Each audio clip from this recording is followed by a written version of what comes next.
before this, but as I am being a community leader in other ways, I'm a minister, work for a nonprofit program. I was seeing state government was really impacting a lot of things that I cared about. And I wanted to be a voice in that process. And what I found from some of my electeds is while they were very nice, they weren't really listening. And so I decided to run against them. Hi everyone. My name is Rachel Junk, and I'm a city councilor in Ames representing Ward 4. So Ward 4 is kind of the area of town that um, a lot of Iowa State University students live in. And so I first ran for council in 2019 because I saw, similar to Sarah, that our city councilors weren't really listening to a really important part of the population, and that's the half of Ames that is Iowa State students. And there's a lot of unique concerns that students have with, rental housing and with transit and being able to get around town that community members maybe don't always see or listen to as much as they should. And so I kind of stepped up and ran for office then, was elected, and ran for office re-election in 2023 also because of redistricting. So very happy to be here with you all. Thank you both so much. Okay, this first question is we'll start with Sarah, we'll go to Rachel. Did you experience moments of self-doubt or imposter syndrome when you first ran for office? And if so, how did you push through those feelings? Crippling feelings of imposter syndrome. So I think what happens for especially a lot of women who want to run for office is that you you are aware of all of the real needs and you're really asking hard questions of yourself. Am I capable of doing this? And I think all you need to do is meet some of the people who are currently doing it, and you'll realize, yes, you are actually really well suited and perhaps better suited than some of the people who are currently doing it. So, most of the male candidates I know, they're just like, sure, I'll run. But for women, tend to be like, all right, is everything perfect in the time of my life? Do I have everything it takes to do every aspect of this job in the best way possible? Women work so much harder than a lot of other candidates, and it does require a lot more of you if you are a woman running because men just tend to get the benefit of the doubt. And so a lot of them just can put their name on the ballot, not do a thing, and they'll still get a lot of votes. And so you really have to go out there and connect with the voters and convince them. And so, meeting with other people who run, getting to know existing legislators helps normalize it for you. So you feel like, yes, this is something that ordinary people can do, and help you identify the things that you have skills in, that the talents that you bring to it, and helps you to have a sense of that being called to do it too. A big part of why I ran in the first place was there was a number of women that I had done advocacy work with who then ran for office. And when I saw people like me doing it, it felt much more possible. And it helped me realize that if I wanted things to change, I couldn't just expect someone else to do it for me. Maybe I needed to be the one. And it there's actually kind of a pretty low bar sometimes in terms of what people actually put into these jobs. And so, as long as you're caring and working hard and listening to people, I mean, you actually would probably be operating at a much higher level than some of the folks we've got. Yeah, I definitely also experienced imposter syndrome when I was running, not just because I was a woman, but also because I was 20 years old and experiencing a lot of ageism that comes with that, running against the incumbent for the city council seat as well as another male candidate. And so, kind of how I pushed through those feelings was relying on my support system and understanding that being a good representative is about being accountable to the people and really listening to the people around and really being able to listen first and then bring that to the table. And I knew that what I was doing was important regardless of if I succeeded or not. I think being able to be a representative of your community that's listening and accountable, and wants to make a change, I think is important. And so being able to push through those feelings because I knew it was important to my community that someone steps up to represent those who had historically never been represented before.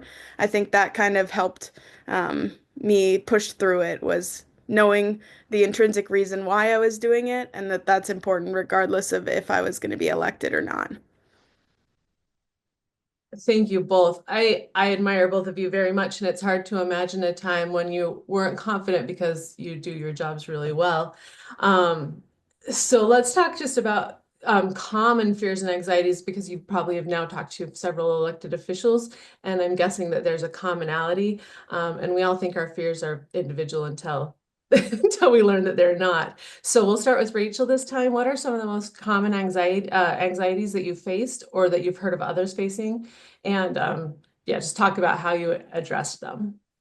Yeah, I think one fear that I faced was um, being taken seriously if I were to get elected, and having other council members, actually listen to what I'm saying on the board. And so what I did while I was campaigning was really establish myself as a serious candidate. I took all of our debates that we had with other candidates very seriously and really wanted to prove myself there. Um, and then once I was elected, really kind of worked on building individual one-on-one relationships with the other people, knowing that they had all worked together for many years. We always have a goal setting meeting at the start of the year, and so I didn't want to get in there and have all of my goals and ideas for Ames shot down just because I didn't have enough personal relationships with the other council members. And so I kind of made sure to establish those relationships so I could, not disappoint people and really keep things moving forward from the second I got into office. I think one other thing I was concerned about was your personal life becoming public. And I think that's still a problem. You become like a local celebrity a little bit overnight. But I think that also comes with benefits too, is you want people to feel comfortable coming up to you in the grocery store and talking about what's affecting them in their daily life. And so, um, well, that is a sacrifice that you have to make. I think it is one that is worth it for the payoff of being able to meet people in the community and being able to really listen to the concerns of people around you. So, a lot of worries. I mean, I think one of the first worries folks have when they're thinking about running is, am I the right person? So, what I think people should do that's really helpful is just have lots of one-on-ones with people who have run, people who are community leaders, and talk to them about, I'm thinking about this. What do you think? Hear their perspectives on what it takes to be a leader, what experiences they've had, and who are some other people that you should be talking to. The more people that you connect with, the better. It's always good to have more friends, but it shows respect to these leaders, which they appreciate. And you do learn an awful lot from them. So that helps you, like just by you're doing that work already, which is the important work of being in leadership for anything, is building those connections with lots of different people. So you demonstrate that yes, you can be the person. There's a worry about losing, and so yes, that is always the calculation: is am I going to win or am I going to lose? You go all in and know that no matter what the outcome, you will make a difference by being part of the process. So there's some comfort in that. It it matters to people to have someone that they want to vote for, even if you're in a district that's really tough and the numbers might be against you. We need to try. You need to try in every potential race. Money is a big concern. So when I first was running my very first race, they told me that you probably need to raise about $50,000 to run for state senate. Well, yeah, for the primary you do. I was able to do that, no problem. And I was shocked. If somebody had said, "Oh yeah, this is what you got to do," it would have really scared the heck out of me. And I probably, would have felt like, "Oh, there's no way I can do that." My last race, I raised $800,000 by myself. It is possible to do it. It's amazing how it can happen. you can do things that you didn't think were possible if you just try. And when it comes to money, you don't get what you don't ask for. So you have to ask people very specifically, I need your support. This is how much specific number I'm asking you to contribute. They can say no, but maybe you'll end up somewhere a little lower, but they'll still contribute. Worries about time, yeah, it consumes you. If you're doing it well, you're all in, you're using every moment you can. It's hard, but a lot of it is really fun too. And then there are concerns about security. Like, am I going to be safe if I do this, if I put myself out there? I get some weird letters in the mail. I get, sometimes packages that I'm like opening, like hoping that it's not going to explode. So please, everybody, when you send something, please put a return address because otherwise, like, what is this? But for the most part, it's not as scary as folks make it out to be. But it is good to have conversations with your local law enforcement because there are these people out there that they're not necessarily dangerous, but they are troubled. And, it's good to just be on the radar of local law enforcement and talk with other folks who have run to just think about what are some things you can do to make sure that you're safe. And, how do you address some of the concerns you have? That's a really good point. I hadn't thought about, I've never thought about contacting local authorities because, but that fear is very real. Yeah, about that. So I'm gonna skip down a couple just because I feel like you have addressed the belonging question. But let's talk a little bit about the support network of family, friends, mentors, other politicians. How did they help you overcome your anxiety or doubts? And how can you create those support systems? We'll start with Sarah this time. So when I was first running, as I was doing these one-on-ones, another woman who had run before I said the most helpful thing. She said, "You'll be surprised how much people give, and you'll be surprised how much they don't give." So the folks that you thought were going to be with you and there for you may not show up at all. And then the people who you've never met before, didn't know, have just show up in these incredible ways for you. And so what I recommend, make a list. And then if you win or lose, whatever, you got to throw away the list. So the people that, just like they weren't there for you, you got to get over it. But you just go in being aware that some people just they won't show up for you, and that's hard. You really have to build the support network. It's not there for you. There is no infrastructure, at least in my party. There's just nothing, and you have to do it yourself. But when you do it yourself, you are more effective, and you have a much more like organic grassroots kind of network to make it possible. You can't rely on other elected leaders and party structures to do it for you. At least I don't think you should. If you are doing an authentic and powerful campaign for your community and your constituents, it's got to be local. And so that's where your support and your funding and the buzz is going to come from, is from within. And so, my family, my husband and my kids, I try not to put too much on them, but it does impact them. I don't have any extended family in the area. So my last cycle, like I didn't have any of them showing up. They don't even give money to help me. That's just kind of how it is. They don't even ask me about it. But I have my local family that I've built, like that family that I've chosen, of the friends and the volunteers and the folks who believe really strongly. And we've gotten to know each other over the years, and gosh, I appreciate them so much. So, really lean into the appreciating the people who do show up for you, and expressing your gratitude and your thanks. I write lots of thank you notes. I make sure that I'm thanking people all the time, that I'm highlighting volunteers and folks that are supporters, and showing that appreciation, because I could not do it without them. Yeah. So when I was running for office, my, family has never been in politics. A lot of the students that I was around, hadn't even registered to vote yet, and didn't really have any really role in that world.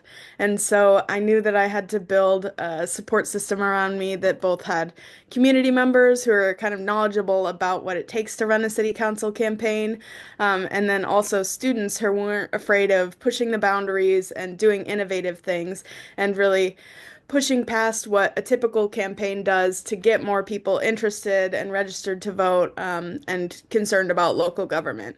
And so I feel like one of the lessons I learned is, the worst thing someone can say is no, and you have to ask them to support in whatever way that they can. And so at the time I was living in a sorority, and a lot of the women that I was living with maybe had never knocked a door before, but they were willing to learn if I was, willing to teach them. Or maybe they didn't have the capacity to do that, but they could help me, pass out buttons and stickers in between their classes. I reached out to former teachers to see what they were willing to either give or give their time. And a lot of them were willing to write a letter to the editor in support of my campaign and help in whatever way that they could. And so that's something that I really learned is to, yeah, reach out to extended connections because the worst thing someone can say to you is no. But more people are willing to support you than would answer in the no. Um, and it definitely does take a village. So, um, yeah, be able to build connections, but also be able to kind of foster connections with the people that you have while you're running, because that's very important both for supporting your campaign and also just supporting your mental health. I like what both of you said, even about how it deepens the relationships with those who who you find yourself with after committing. I think that's really beautiful, and it's a beautiful thing I think we find as we push forward in our lives in big ways. So I really appreciate that. Okay, you were both really busy already in life before you decided to run. So how did you handle the pressure of balancing family and personal life, friendships, and a political campaign? And what advice do you have for our participants? What if to handle life? So it definitely is difficult. Relied a lot on extra coffee at that time in my life to get through it. Um, I think for me it was less about, balancing family life, but I had to be able to work campaigning into my schedule around being a full-time student and having a part-time job and extracurriculars. And so what I did was really carve out all of the time that I could, and then also make sure that I carved out time for myself because you need both to be able to run a sustainable campaign. And so for me, I knew that I had classes during the day, but at night in the evenings when I was done, I would go knock doors.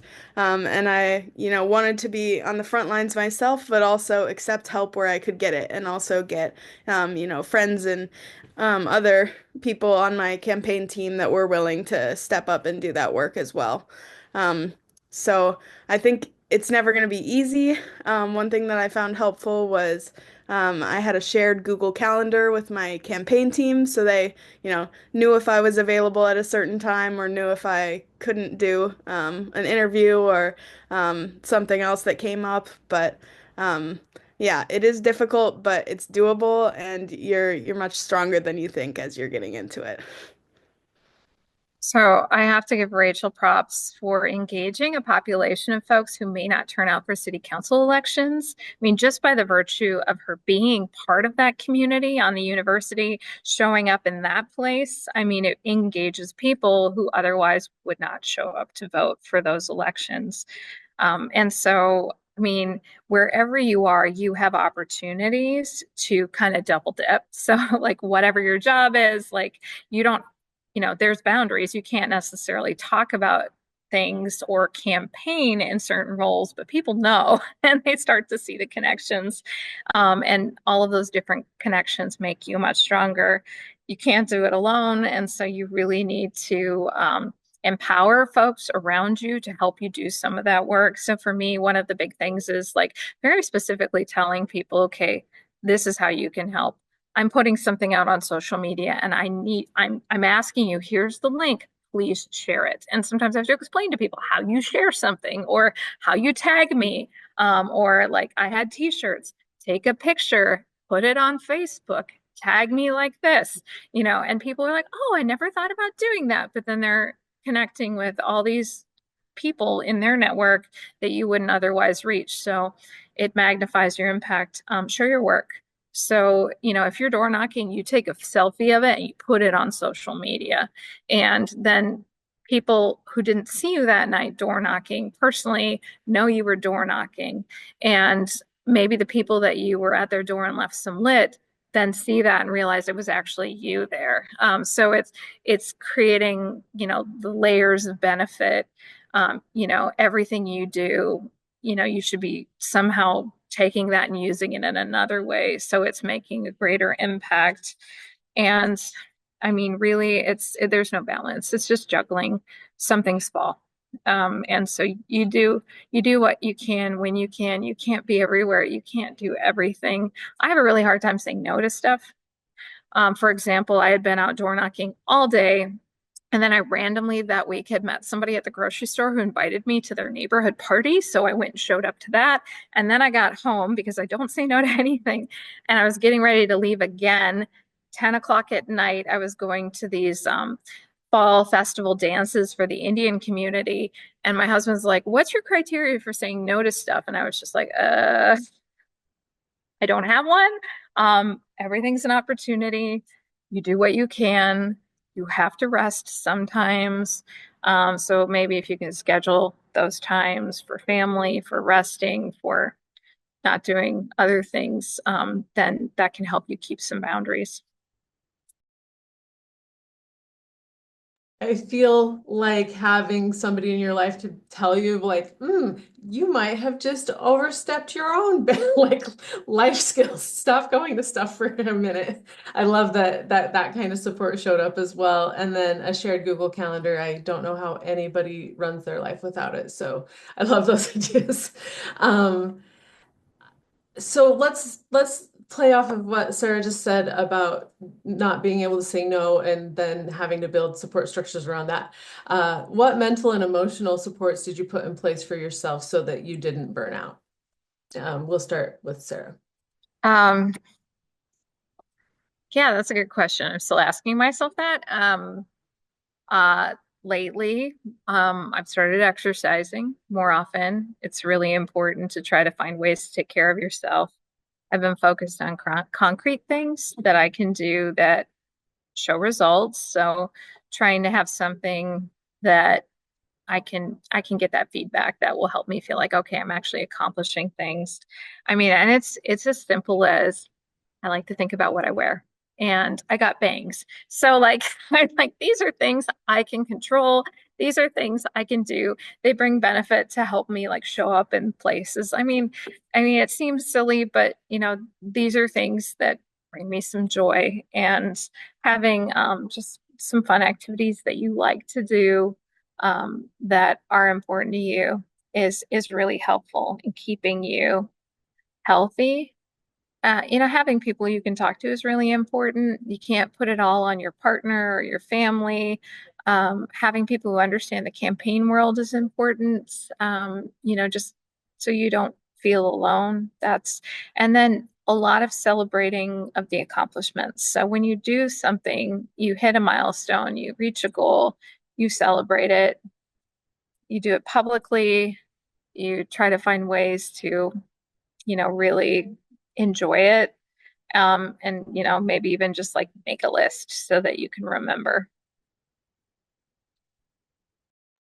Yeah, I would totally agree with celebrating the wins and also just giving gratitude to everyone who helped contribute to that. I think it always helps me, feel better when I'm able to acknowledge those around me and what it's taken for them also in sacrificing to help run a campaign and support me as I'm doing it. I think for me, it's always sleep and not like dwelling on things when I'm going to bed, is really helpful for me. And being able to wake up in the morning, a fresh start, it's a new day, and kind of always having a reasonable to-do list. You can't have, a miles long to-do list because then you'll, get more anxious about not being able to accomplish it. But I think being able to set reasonable targets, celebrating wins, and giving gratitude, have been the most important tools that I've had, as well as just leaning on my support system of family and friends. I love that. List and celebrate moments. Chef's kiss. Okay, once you decided to run, this will probably be the final question I ask, and then we're gonna let the audience ask questions. But once you decided to run, I would just like to hear about your most and like your least and most parts of campaigning. What did you like? What did you not like? And what advice would you give to people who want to run for office? Yeah, so what I liked the most was talking to people where they're at.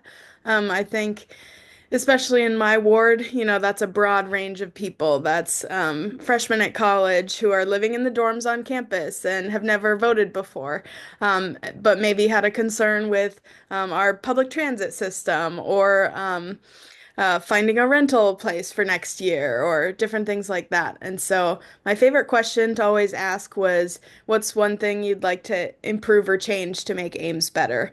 And I wanted to listen first, to hear their concerns and then share some of my ideas. So I feel like connecting with people, really understanding the pulse of the community and what different people are concerned about really like drove me to continue campaigning, and making Ames a better place.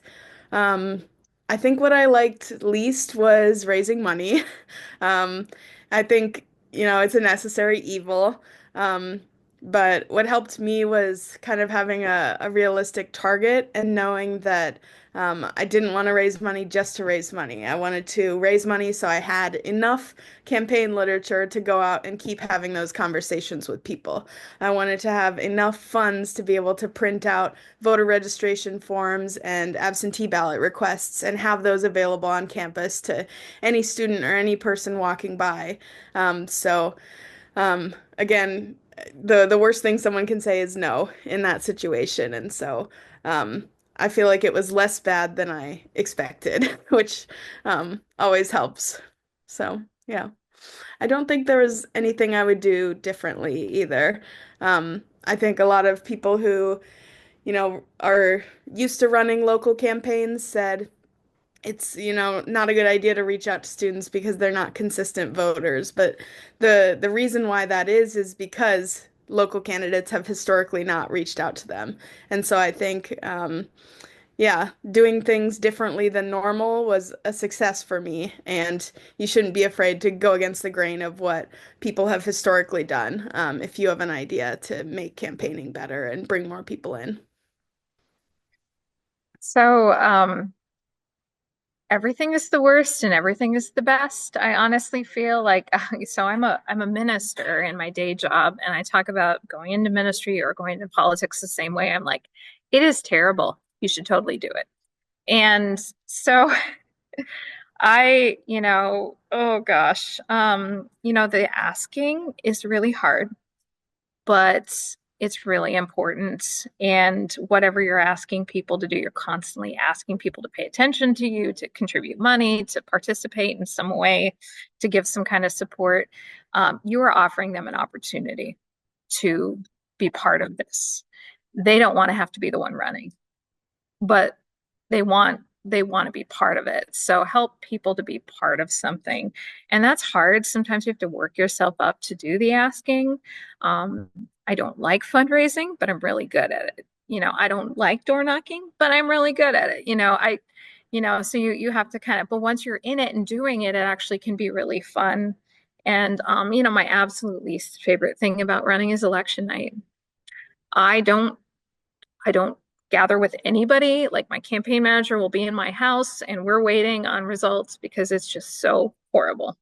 And especially this last cycle, I won by 29 votes. And so I was laying on my living room floor and the precincts were coming in and they were not coming in all at once. It was like one precinct at a time. And my lead just kept going like this and this. And I was like down to like 49 votes lead.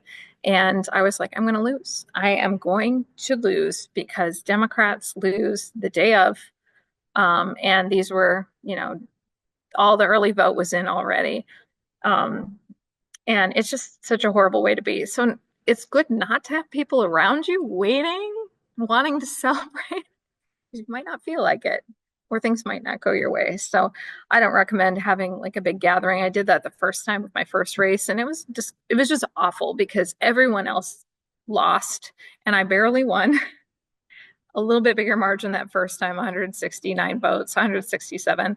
And then it was like, did I really win? Can I really, you know, and it was just so awkward. So I just recommend like crawling into a hole and waiting for it to be over. I really appreciate that. I feel like that's how I like to live election night too, just crawl in a hole and wait for it to be over. Um, I had a follow-up on that. Oh, I just think that both of you have such strong testimonials too about like everybody needs to vote because it can take two people to really change the outcome. So thank you for sharing that story.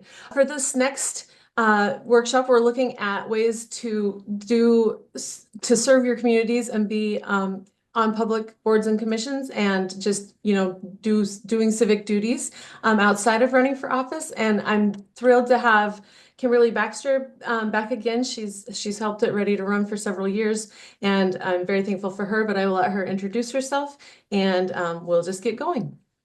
Well, good morning. I'm Kimberly Baxter. I'm one of the executive officers with the Iowa Department of Health and Human Services. I'm glad to be back. Thank you so much, Carrie Ann, for inviting me back once again. This is always a fun part to talk about, you know, civic engagement and how we can, you know, get involved. Typically, you know, this is supposed to be a presentation, but I really like for you guys to think of this as more of a conversation, if you will. So one of the things that I have done is I put in a couple of polling questions because I really want, you know, we talk about getting involved. The best way to do it is to get involved from the onset. And so I've got a couple of polling questions that we'll go through throughout my time. Now, don't worry. I know that it's kind of early morning for some, kind of late for others. And you've had a couple of other presentations you've already sat through, some others that you're going to be going through. We've got about 45 minutes. I promise I'll be able to keep us on time. If nothing else, I'll be able to talk fast enough so that I can get everything in so we never run late. Just kidding. I promise I'll slow it down and I won't stay fast. But for those of you who need a jolt of coffee, consider that a thank you. I'll give it to you. So let's get started. So finding ways to serve on boards and commissions can be a daunting task if you don't know. And I'm going to talk about it all at the local level, so meaning city, county, state, and maybe have a conversation about the federal level. There's so many different ways you can serve on boards and commissions. It really does depend on you know, what is you're interested in. So how do we get involved? There's 101 different ways to get involved. So just imagine the possibilities. And throughout this conversation, we're going to be talking about, you know, what boards are out there, what commissions, are they paid, are they non-paid? And the answer is yes, lots of them. So it really is all about you. Before I go and answer this question, can we do the first polling question, Carrie Ann, please? Yes, if everybody will look over in the chat, go ahead and answer that first polling question. What is the first word or two that comes to mind when you think of a civic engagement? Right now we have conversations and training, community, service, making a difference, participation, voting and community, connection, patience, community, making a difference, service and people, change, donating, service and voting, volunteering, making a difference, service, change, giving back. Great. Making a difference. So a lot of making a difference. Yeah. Yeah. And the funny thing is that is going to differ from person to person. You know, what I think of making a difference is may differ than what Carrie Ann thinks of making a difference is. But the $1 billion question is, what is it all about? It really is all about you and what it is that you want to give and also to receive. So when you think about getting involved, the most important things, you know, if it's holding office, making a difference, giving back, you know, being involved, yeah, that's what's important. I think a lot of times people think when it comes to boards and commissions, especially at the state or federal level, that you have to have some special expertise. Although that may be true for some boards, most often, all if not the majority of them have lay positions. So you don't have to have a PhD in, nuclear physicist or something like that, or psychology to serve on different boards, even if we're talking about, children, or if we're talking about health and human service aspects, et cetera. So I think a lot of times what I hear back from people is that they're really nervous about it, or they don't think that they have the credentials. And a lot of it, you just have to have the interest and the passion to want to participate and want to give back and be involved. So keep that in mind. So we talk about what is civic engagement. When you hear civic engagement, what do you think about? If you could put that in a polling question, please. Is it all of these, or is it something different? Yeah, that's what all of those were. So Anyone think of civic engagement a little bit differently than what I have here? Please put it a in. lot of it came up. So yeah, we have conversation, training, service, making a difference, donating, voting, community service. Yeah, so a lot of it came out the same, similar to what you've got here. Sure. So a couple of these. So, we've already talked about political involvement. I know that you guys had your earlier guests, some of our legislators that were talking before me. We talked about community research. It could be direct services, advocacy, and education. That could be for yourself as well as for others in the community, or, the state as a whole.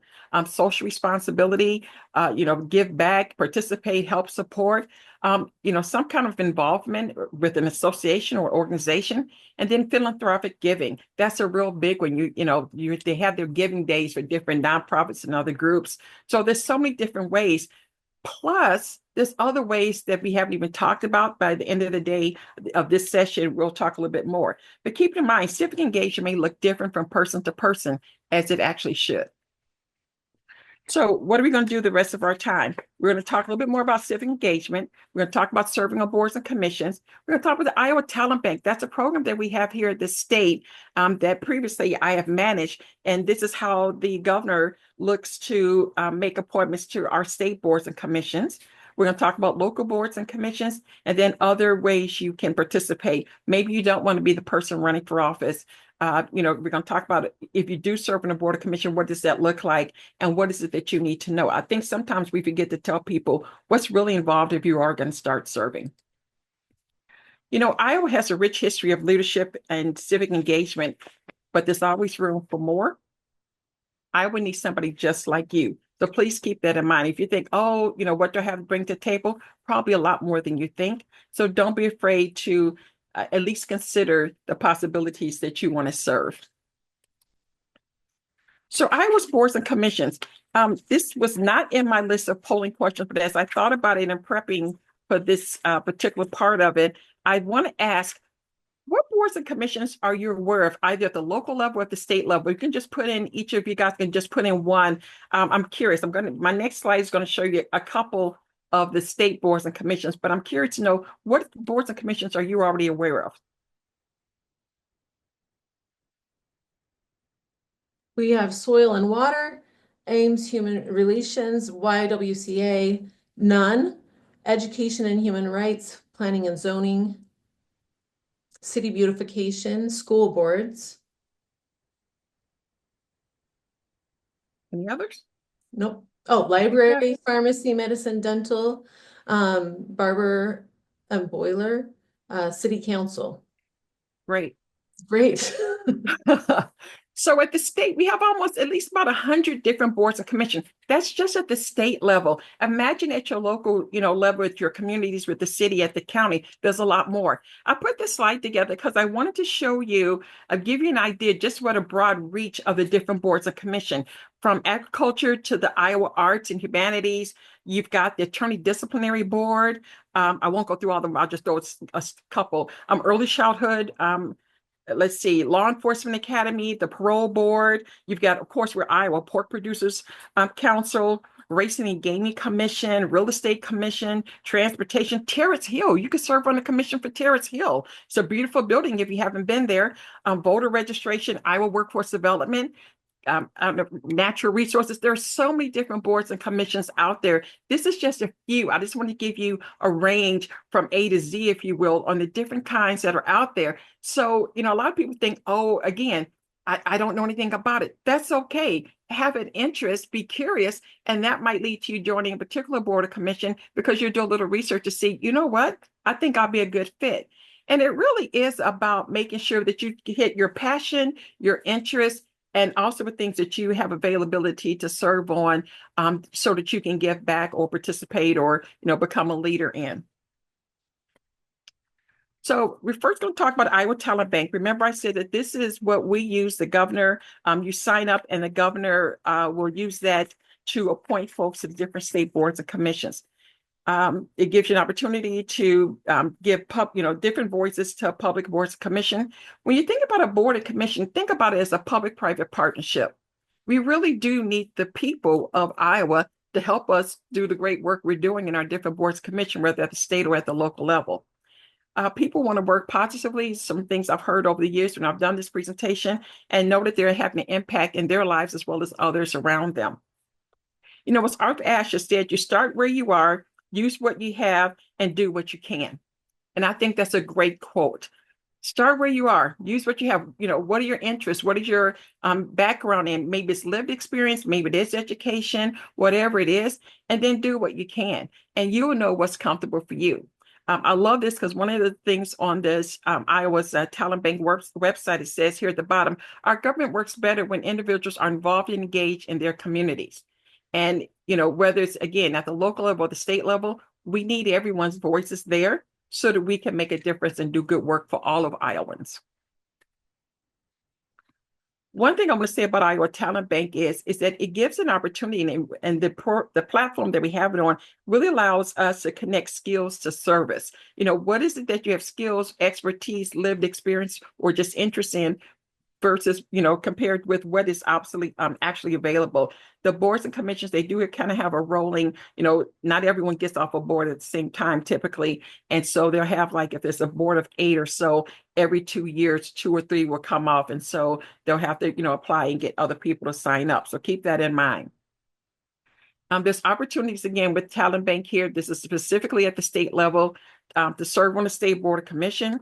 You can also, there's an opportunity if you want to serve as a mentor. Let's say you've been on boards, worked on boards, commissions before, and you want to help someone else. A lot of times people are very nervous, but you can also request to have a mentor help guide you doing your service as you serve on the state board or commission. And I think this is great because when I started doing this, and I've been on numerous boards and commissions for the past 20 years, there was no blueprint for doing it. And I really didn't know that anybody could mentor me. So I didn't know to ask to have one. And so, what I like about Talent Banks is that you'll be able to, put in, hey, I'd like to do that.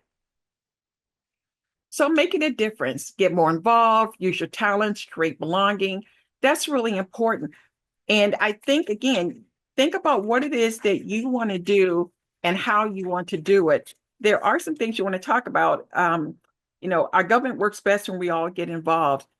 But I also want to say, if you know that you're really busy, maybe serving is not what you want to do, but there's other ways behind the scenes that you can serve so that it fits into your lifestyle, into your time, and things that you want to do.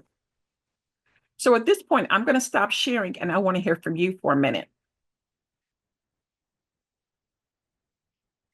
We've talked about the different boards. I've shown you different ones. At the state level, I gave you a little glimpse of, the almost 100 different boards and state commissions we have at the state. We talked about the Talent Bank, which is the vehicle that you do to go in so that you can apply, that the governor can use to go ahead and make those appointments. What else do you think we should be talking about for this session as it comes to civic engagement and specifically boards and commissions? What are while people type that answered? While people type that in, I want to ask a question that somebody said here. Okay. They said, would you repeat those 3 steps? Start where you are, then what? Sure. It start where you Arthur Ashe. Let me get it because I don't want to mess up his saying. Sorry. So it start where you are, use what you have, and do what you can. Give that to us one more time. Some people are writing it down. Okay. Start where you are. Use what you can. I'm sorry, use what you have. and do what you can. Arthur Ashe, the great tennis pro, the late great tennis pro. I really love that. So start where you are, use what you have, and do what you can. Okay, under the question, what would you like to know more about? We have the question, can you say more about the time commitment and the paid and unpaid positions that you mentioned? Sure. So time commitment. Each board or commission is going to have their own time commitments. And so you want to do a little research, be curious, and see what it is, that they need. See what it is that, how often do they meet? This is a cautionary tale. A lot of times we want to get involved, but we're so busy, but we still feel like, oh, we have to do something. I do want to caution you. Most of the boards are voluntary commissions and boards. And what that means is that their work depends on the people who are serving on those boards. So if you're really busy and you won't have time to maybe do a little research, to maybe go back to your community and gather input or information, so that you can bring it back to the board or the commission and share that and vice versa, then maybe this isn't the right time or this isn't the right fit for you. Like I said, I've served on some at the nonprofit level as well as at the state level, and a range of things, anywhere from Friends of Civil Rights Commission to I'm currently serving on a board for persons with disability and aging. I'm on one with Homeland Security and, how do we better engage the community, different things like that. So there's so many different ones you can serve on, and they all take time commitment. So whether it's once a month, for an hour or so. I'm serving one for Judicial, the Access to Justice Commission, their community outreach group. That's once a month, sometimes usually about an hour, 15 minutes. And that's great. If, when I have the time, we set up the schedule, it's around noon. So that works fine for me. Others are an hour and a half or 2 hours. With Friends of Civil Rights is usually like a 2 or 3 hour commitment. We would have lunch and things like that. And so, but that was, monthly and sometimes quarterly. It really does depend. Two things. Find out first what it is that they want from you. Second, if you do go ahead and say yes, and as we all know, our lives, things will change in our lives. If you can no longer do it and, make that commitment, please, as soon as you can, let them know that maybe this is no longer the best time for you to serve, so that, if they need a vote and you can't be there, they can still make quorum and get business done. There are different boards and commissions, again, at all levels that are, I think at the local, I know at the state and federal that are paid. The one that comes to mind, I believe, is the racing and gaming one that is paid. Those are tough ones. I know in looking at that in the past, that particular one, there are some areas of expertise that you do have to have. But again, I think almost all boards, not all, but almost all of them, regardless if it's paid or unpaid, and I'm going to say probably 90% are non-paid, they're volunteer, but they do have to have a lay person on it, at least one, if not a couple. Okay, you might have mentioned this, but how do they go about finding out what the time commitment is? So a lot of them will have, and again, this doesn't matter, we're talking about your city, your county, or your state, they'll have a contact person, the head of the board, the president of that board, and you can go in and, get their contact information is listed and connect with them and say, okay, I know that you have a vacancy or you're going to have one. Can you tell me more about the position? Can you tell me what the time commitment is? But also ask, and what is it that they want you to do as a board member, as a commissioner? That's important, because if it's something that's out of your element, that's not, you don't want to be front scene, you don't want to be doing, presentations and, talking to the local officials or talking to, doing community engagement, then that's not the board for you. And that's okay. There's other ways you can still serve. But ask the questions. And I would suggest you ask in a place of curiosity, so that you really are, driving those questions so that you can be, provide the best service and support to that commission or that board. And yourself, in all fairness. Absolutely. For the not state level, the county and city level, what's the best way to go about finding out those? Same thing. You can go on their website, you can call down to the city or the county and say, hey, I'm interested. What boards and commissions are, you can have openings. Where do I find out more about them? Who are the head of them? Who's the president or whatever they're calling it, and their contact information so I can find out more. One of the things that I've heard most, in fact, in working with some of the cities over the last couple of years, is that they get criticized sometimes because they said, it seems like the same people on like 4 or 5 different boards, like they have a monopoly on it. That may be true, but the reason is that that person is willing to serve and sign on and help out, and other folks either because they've been too busy, some folks are a little afraid to get involved or don't know what to do, and so they need to fill the positions. You got somebody saying, "Yeah, I'll do it," and they're like, "Okay." So a lot of boards, particularly at the local level, would love to have you please contact them because they also see this the same, 1 or 2 people doing this. Sometimes they're in the same family, and it does look like, oh, they've stacked the board. It's not the intention. Unfortunately, it may be the result because they're not getting enough interest from other folks, and they really do want to hear from you. They want, other folks from the community, particularly if you've never been involved, they really want to get your input. If you are part of other groups, this is a great way because, you join another board or commission or join a board or commission, and you can, further transfer that information back to other things that you're involved in and get other people involved and also interested in, what's going on in the community or the state. I like that idea of it networks out for sure. As soon as one new person involved is a whole community new involved. Right. I mean, the networks, for one person, your 7 degrees of separation is probably even smaller than that. Yeah. Okay. For state level boards, do you have to live in Des Moines, or do they have folks from all over the state and meet online or in person? So yes and yes. Sometimes you need to live in a particular area. Many times they want them all over because we also get that same complaint. How come everything is happening at Des Moines? Des Moines isn't everything. We know, but that's where the folks that come to, that's where they're applying from. And a lot of them in the past have said, we need to have somebody from the east side, the west side, north, east Iowa, south Iowa. So please, yes, go to it and see. Again, depending on the board, positions they redo them on a rolling basis, usually every 2 years or so. So check that out. But so they may not need somebody from, Davenport this time, but next year they might. So, but this is a great time to go in because this is about the time when probably a third to half of the boards are about ready to, get new people on or to renew. If you're already on one, say, yes, I'm still interested. Can I continue to serve? This one is a little bit about getting informed. Do most boards and commissions publish their minutes so you can see what they're really talking about before you volunteer? I don't know if they publish them, but I do know that they have them. But you can ask. Yeah. Again, each board is different from state to state boards or commissions, as well as at the local level.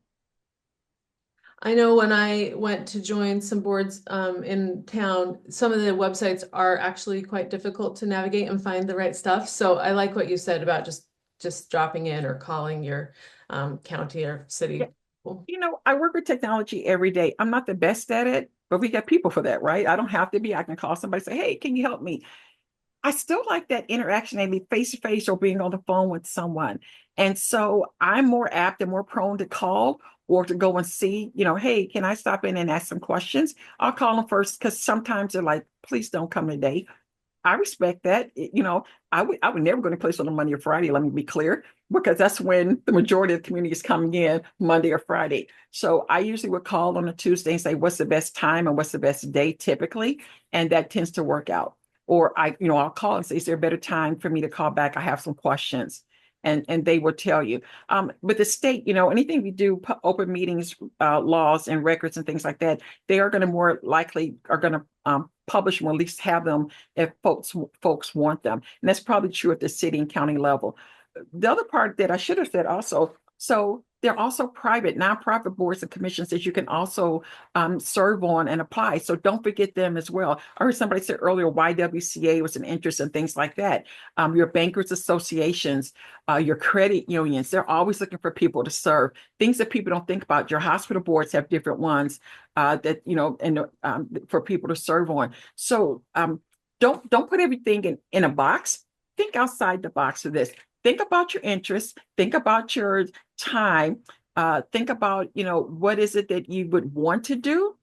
Because like I said earlier, it really is all about you. So this is one where you can say, like it, but I'm really not that interested in it. Like it, but they want way too much for, and I'm not getting paid. Like it, but I don't want to be front and center.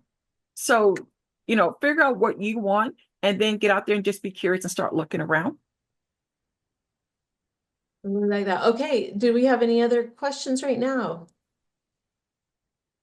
Go ahead and type them in the chat if we do. I have a question about how do you find out more about those private boards and commissions? Sure. So again, let's start with where's your interest? Then you start looking around. If it's something with children, you've got the Boys and Girls Clubs. You've got the Ys and different things like that. You can talk to your schools and say, hey, are there any, nonprofit organizations that are working this? You can go in on Google, and I'm really not that good at it, but I'm learning to be. I'm, becoming a little bit more proficient. Go into Google and just ask questions. Talk to friends and family. That's a good one. You'll be surprised. I found out a friend of mine was serving on the board. I'm like, really? How did that happen? A lot of times, and I had one on that list, a lot of times people think about the executive branch for our boards and commissions. Judicial has probably a half dozen or more different boards and commissions that you could serve on. And yes, they take lay people for those, even with the ones dealing with the attorney disciplinary board. I know because I have helped them recruit people to serve on those commissions because they need to have people all over the state. That's definitely one that wouldn't come to mind first, and I like that. It makes I'm serving right now the Supreme Court's Access to Justice Commission. They have set people for the commission, but then they have all of these because I'm no longer there. I spent 15 years with Judicial as a director of the Iowa Accountability Program, so that's how I knew about it. And then once my position there ended, I came over to, it was then Human Rights and now Health and Human Services. They called me back, Kimberly, can you serve on the community outreach? Because that's what I was serving on before. And it's like, sure, I think I can. And I had the time availability and I still have the interest in that and looking at access to justice for everyone. And so, I serve on that. So, go to the different departments and, just ask questions. You can call for the executive for the judicial branch, call the state court administrator's office and say, hey, I want to find out what boards and commissions are available. If Tina is still the executive secretary, should be the lovely person answering the phone and can help you out. Very good. So I thank you for posting that link to the talent bank in the chat. A question that somebody asked before in their registration, how do we deal when you do get on a public board or commission? There's fears that suddenly your private life will become public or that people are going to start approaching you with anger. How do you deal with those issues when you're not an elected official, but you're just serving your community? That's a great question. So we talk about being curious. You might want to ask, how much of my information is going to be given out? Usually they're going to have your name and where you're from. I don't know how much limitations they can have, but you want to check with the board and commission on what is it that they give out. Some of them, remember I said earlier, you need to decide, do you want to be front and center or not? Some of the boards are going to be a lot more high profile, a lot more visible than others. And find out when you're calling and talking to that board president or another board member or commissioner, and find out, what does that look like? Have you had any problems? Don't be afraid to ask them those questions, because that's really important. And then you can decide, maybe I don't want one that's so high profile. Racing and gaming right now is a high profile one because there's been so much talk about letting new casinos in or not and things like that. So that may be when you might be like, no, that's not what I want to do. And that's okay. Maybe you find something else. We talk about running for campaigns and different things and running for office. Maybe you don't want to run for office, but there's so many other ways that you can contribute and give back. Maybe you're excellent at writing and maybe you can help, write speeches, write thank you notes. Maybe you can help, with marketing, and that's what your passion, your interest, and your talent is. So maybe you can help them, with a marketing campaign.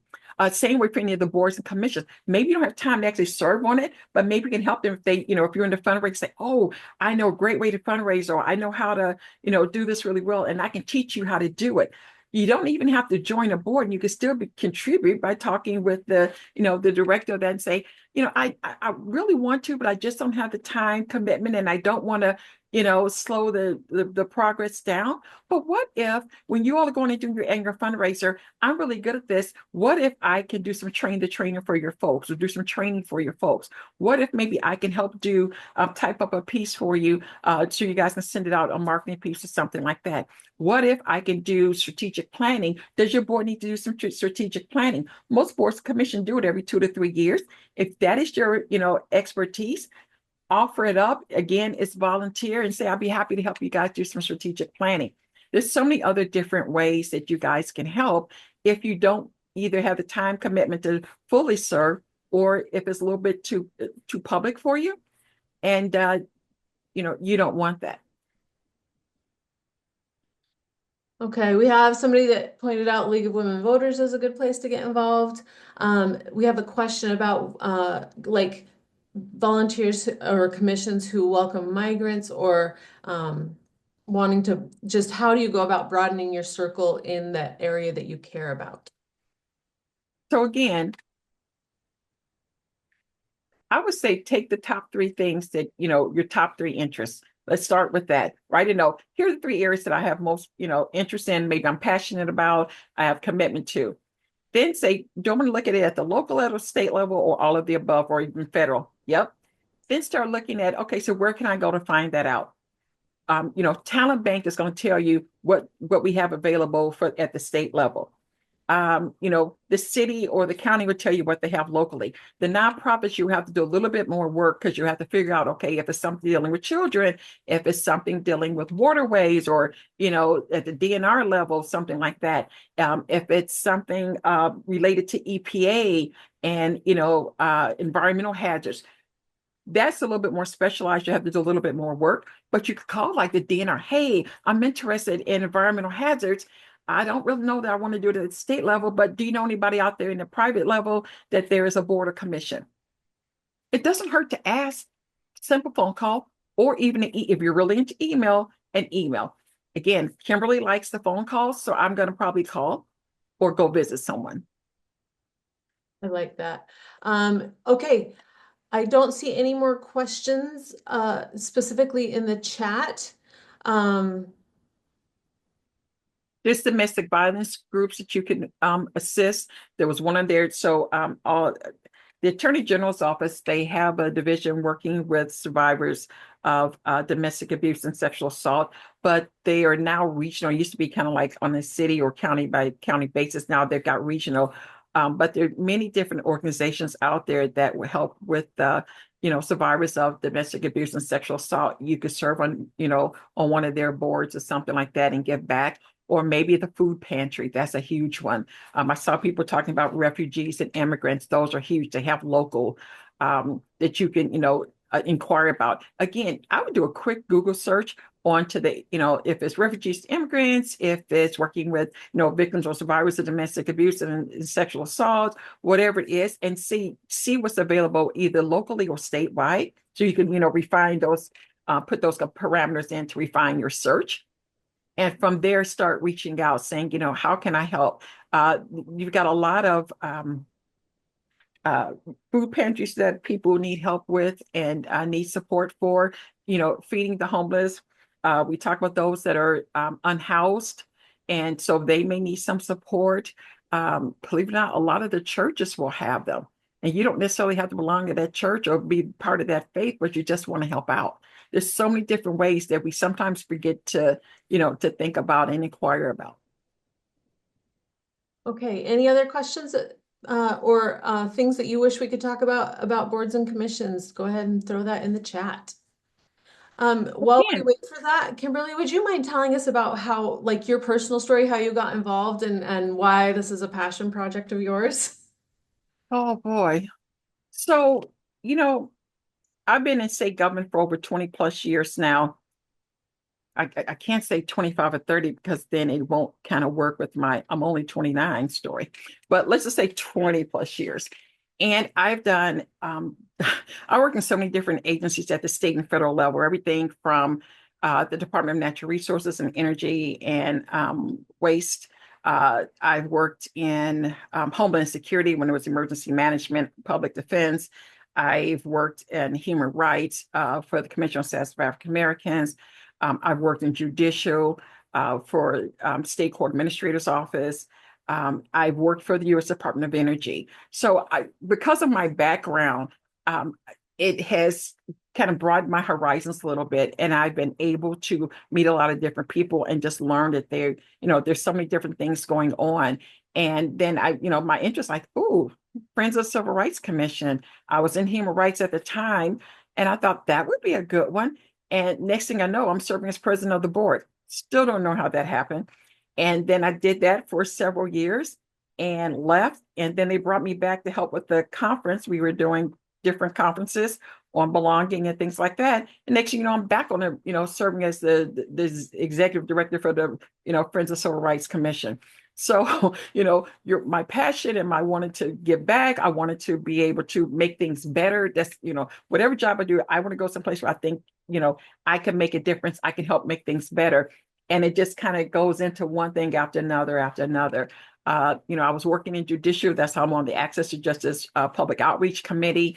I went to talk about my program, and one thing led to another. They said, "Keep coming back if you like, and then would you serve on the Outreach Committee?" Okay. Again, my job at judicial ended, and they called me back. Kimberly, would you still keep working? Okay. I served on the board for LUNA for Latinos for domestic abuse. And, that led to something else. So what happens is that, it's that little drop, and it's drop by drop, and you'll be surprised how connected things are. And so I may start here, and by the time it's done, because all the people you meet and the, civic and community engagement, you end up over here. And I love that. I think that is such a common story thread, as I got involved in this one thing, and then I saw all the ways that I could actually contribute. And I love that. And the wonderful connections that you make. I mean, the people I have met from CEOs to, moms and things like that, and dads, and, and everybody in between, law enforcement, teachers, and things like that. And so, it's great going to different community forums, whether it's NAACP or, neighborhood committees and outreach and things like that, church groups. You meet a lot of people, you learn, a lot of different things. I like to listen as much as I talk, believe it or not, I promise. And so because of that, that will inform me about something else, which may lead to something else. And then people remember you. If you're interested, if you, are willing to listen and you ask questions, people remember that. They're like, oh, Kirian would be really good for this. I wonder if she'd be interested. She may not, but if I have her contact information, at least I'm going to put the ask in. And if you can't, but Kirian, do you know somebody who might be able to help out, who might be interested in serving? That's good advice for people who are already involved and need to get more members involved. I really like that. Yeah. Yeah. Somebody asked, is some of this information shared with high schoolers too? It's a really good information. And how do we get young people to connect and engage so that the future of our community and state moves forward? Yes. I have not done anything at the high school level, but I love that idea. And whoever put that out there, that would be great. I think this would be a good way because there's so much they can teach us as well. We're always thinking that, oh, we're going to help them. Maybe, but they also probably going to help us as well. And so, I would be happy to talk with you if you want to say, hey, how can we bring this presentation? And I don't have to be the one to do it. You might want to do it, and I'd be happy to help you, prepare for that. I really like that. Yeah. I think that that connection and bringing other people on. I remember being in a meeting recently where somebody said, they looked at me, and I don't see myself as young in any way. And they looked at me and they said, we need the young people to take over. And I just thought, oh, this is just somebody inviting me into the community. And I think the more we invite young people, yeah, the more likely they are to get involved. Okay. Yeah. So a couple of things that I had on my list that I want to talk about. So mattering at home, at work, and in the community. And so we talked a lot about the different ways we can do it, whether it's running for office, serving on a board of commission, volunteering. I want to put in a little bit more context. So we talk about what else is there. We talk about participating in a formal part of a civic decision-making process. That's huge. Be part of the voice in what's going to, impact your lives and, your friends and family. Matching your interests and experience to open boards, commissions, and other things, whether it's with Talent Bank or at the local or federal level. Volunteer for a campaign or a candidate. That's huge. Let's see. Volunteer at a hospital to feed babies. Volunteer, if you sew, which is so huge, or knit or crochet, they would love, if they have groups that are doing things to help, whether it's those that are unhoused, aka formerly called homeless, whether it's, for infants and babies in a neonatal care center, things like that. There's so many different ways that you can help out, and some of it is you can just do it from the comfort of your home. So like if you're knitting or sewing something, volunteer to read to kids or read to the elderly. We talk about cognitive development or decline. A lot of times, especially with our, older Iowans, what happens is that if they don't have a lot of family around, they're by themselves all the time. We're talking about the, older Iowans, elderly, and without having that face-to-face or that interaction, especially if they're having problems with, sight and or loss of hearing, it's a problem. And unfortunately, that triggers back to something else, which is, then their cognitive decline will decline. And so, we're trying to stave off, dementia and things like that, but there's ways we can do it, and that's getting them involved. But the less interaction that they have, the more likely that they probably are going to have a cognitive decline. Volunteer to help in voting. On voting day, a caucus, serve as a precinct captain or something like that. Try to answer phones. Again, if they're having, let's say, of either a big nonprofit or something like that, and they're having some big event, you know, help with the phone bank. Offer to, they're having some fancy smashy thing, say, hey, I'd be happy to, serve as a coat check. I did that when I was in high school. Hospital was having a big, campaign to raise funds. And I served, it was in dead of winter, so they were going to be, checking your coats, and I was the coat check gal, and that's what I did, and I was fine with that. I got to hear some of the stuff, and yet still not really be bothered. I just took the pretty fancy coats and gave them a ticket, and that worked great for me at that time. There's a lot of others, but I just wanted to make sure that we had a chance to talk about some things that maybe folks weren't thinking about, because we always think about it like this, and sometimes it's more like this, or it's more like this. And I like to say, think of it at the micro, the macro, and at the mega level. I like that. What else? What else would you like to talk about on, or if we were going to have this again, what would you like us to make sure that we address that we haven't already? Did everybody hear that question? Go ahead and I'll type it into the chat, but what else would you?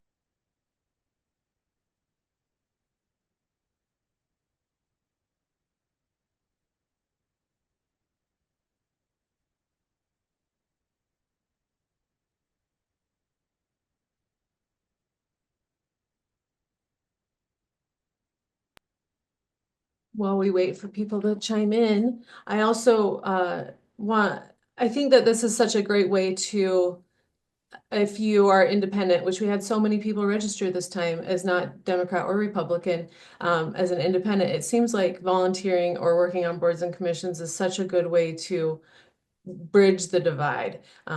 They're less likely to have partisan issues going on. Can you speak to that a little bit? I think a lot of times we get stuck, and because we don't always know, or we only know one side. It used to be you learn a little bit from here, you learn a little bit from there, and then you figure out where you be, if you want to be here, or here in the middle, as I hear my independent saying.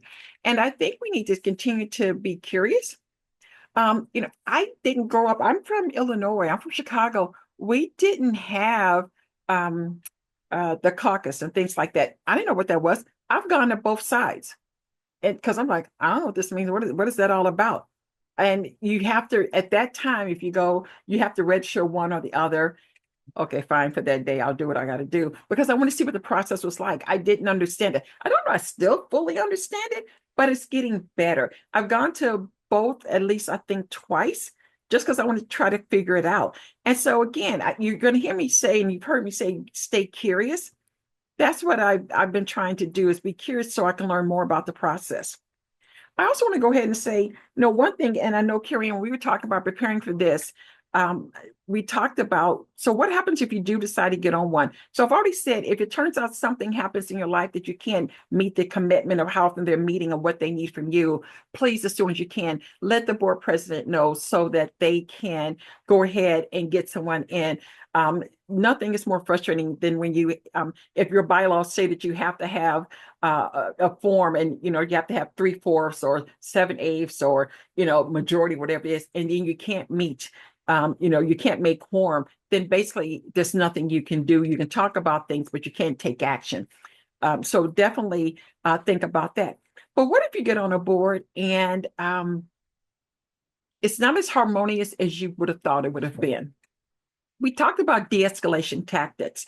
And I think the best way I would say that I would advise people to do is, number one, stay curious. Even if you disagree with the person, if you have a question, if you're trying to understand, and do try to see the other person's side, do so from a place of not to make your point, but to try to understand where they're coming from and ask the questions that's going to give you a better understanding of where they are, and not vice versa, where you're going to ask a question so you can let them know what it is that you need to let them know. Sometimes, we wear our hearts on our sleeve, and our passion about something may come across as something very different. So if you can take a step back and not be ready to pounce when the person stops talking, and just be ready to say, let me think about that, or that's an interesting perspective, that goes a long way. Having served on many different boards, commissions, at the private level, at the public level, et cetera, but also having served as the executive director or chairman of the board, being able to keep the civility and make sure that our passion doesn't take over what it is that we're supposed to be doing and where we're trying to get to, that's really key. And also keeping those, those relationships, because a lot of times they do turn into true friendships. I'm still friends with several of the people that I've served on different boards with, and some of it's been even 15, 20 years ago. And we still get together for lunch and do different things. And if I can pull them into something else I'm doing, I definitely take them up on that.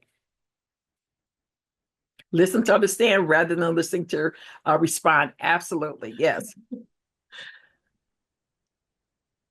All right. There's so many good ideas in here. I will copy these down and send them to you as well. To the participants, we will also be sending out a survey to gather ideas to probably next week in an email. But I like these that doing this volunteer work gives us confidence. They would like to know more about nonprofit examples. So we talked about the Friends of the Civil Rights Commission as a nonprofit. Depending on where you are, there's so many different ones, and it also will depend on what area that you're looking at. The library boards. There's so many different ones. Again, start with what is it that you think you have interest in, or your either your lived experiences, your education, your expertise from work, whatever is going to help, how you think it might be to help. That might help guide you so that you're not here and to narrow down to more here. And, kind of let that be your beacon, let that be your guide. But there are just so many out there at the nonprofit. And believe it or not, a lot of even city and state governments, they will also have a friends part to. So look, Friends of the Civil Rights, that's a nonprofit. That's not necessarily, it wasn't part of the Civil Rights Department. It was their friend. It started as connection to them, and then it kind of morphed into something a little different. So, look for it from that perspective. I think the city and state, the local and state boards commission are a little bit easy. You just call up the state or you call up the city. The nonprofits are a little bit harder to navigate. So you just have to ask, but just ask, is there friends, portion to this that other side, the nonprofit side to it. Yeah, yeah, I know here we have a library board and a Friends of the Library Board, so definitely. Sure. I like what somebody in here said about this really helping in rural places. Yeah, they have to have the exact same boards and commissions as everybody else, so it's definitely a good way to serve. Um, and that is all. Kimberly, is there anything else or advice that you would like to give before we close this session? What I would say is let's make a difference together. If you haven't served, please consider serving. If you have served, consider serving some more, please, and maybe someplace different. We all like to, be curious and be interested in it. So if it's something you haven't done, be open to maybe doing something a little bit differently than you've been. I was doing some de-escalation training for judicial staff a few years back, and we had from the Department of Public Defense. So our troopers, they were their hostage and crisis negotiators. And one of the things that they did, it was verbal defense and influence was technically the training, but it was about de-escalation. And I want to leave you with this. One of the other state law enforcement agencies, that wasn't Iowa that had it, but the slogan was, we treat people with dignity and respect, not because, as ladies and gentlemen, not because they are, but because we are. I ask that you be kind to people as you go forward, and as you do serve or continue to serve, please be respectful of people and treat them like ladies and gentlemen, because that's what you are.